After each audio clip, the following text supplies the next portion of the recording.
السلام علیکم ناظرین۔ ایک بادشاہ نے اپنے وزیر سے پوچھا، یہ میرے نوکر مجھ سے زیادہ کیسے خوش باش پھرتے ہیں جبکہ ان کے پاس کچھ نہیں اور میرے پاس کسی چیز کی کمی نہیں؟ وزیر نے کہا، بادشاہ سلامت، اپنے کسی خادم پر قانون نمبر 99 کا استعمال کر کے دیکھیے۔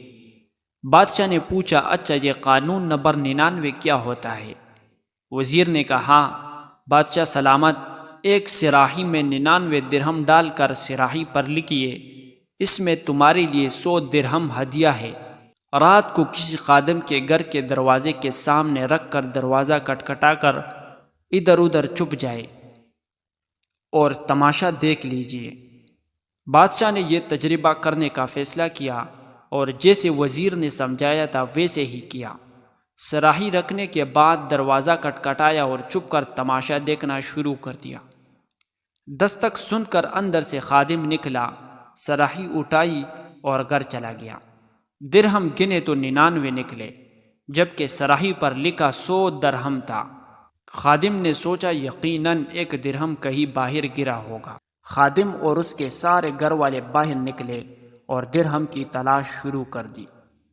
ان کی ساری رات اسی تلاش میں گزر گئی۔ خادم کا غصہ اور بے چینی دیکھنے لائق تھی۔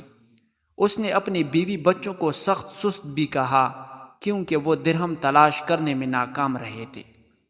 کچھ رات صبر اور باقی کی رات بک بک اور جک جک میں گزری۔ دوسرے دن یہ ملازم محل میں کام کرنے کے لیے گیا تو اس کا مزاج مقدر آنکھوں سے جگراتے، کام سے جھنجھڑاہٹ، شکل پر افسردگی حیا تھی۔ بادشاہ سمجھ چکا تھا کہ 99 کا قانون کیا ہوا کرتا ہے۔ لوگ ان 99 نعمتوں کو بھول جاتے ہیں جو اللہ تبارک و تعالی نے انہیں عطا فرمائی ہوتی ہے اور ساری زندگی اس ایک نعمت کے حصول میں سرگرداں رہ کر گزار دیتے ہیں جو انہیں نہیں ملی ہوتی، اور وہ ایک نعمت بھی اللہ کی کسی حکمت کی وجہ سے رکی ہوئی ہوتی ہے جسے عطا کر دینا اللہ کے لیے بڑا کام نہیں ہوا کرتا۔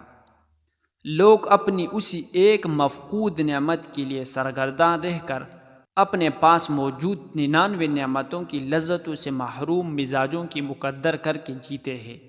حاصل ہو جانے والی 99 نعمتوں پر اللہ تبارک و تعالیٰ کا احسان مانیے اور ان سے مستفید ہو کر شکر گزار بندے بن کر رہیے۔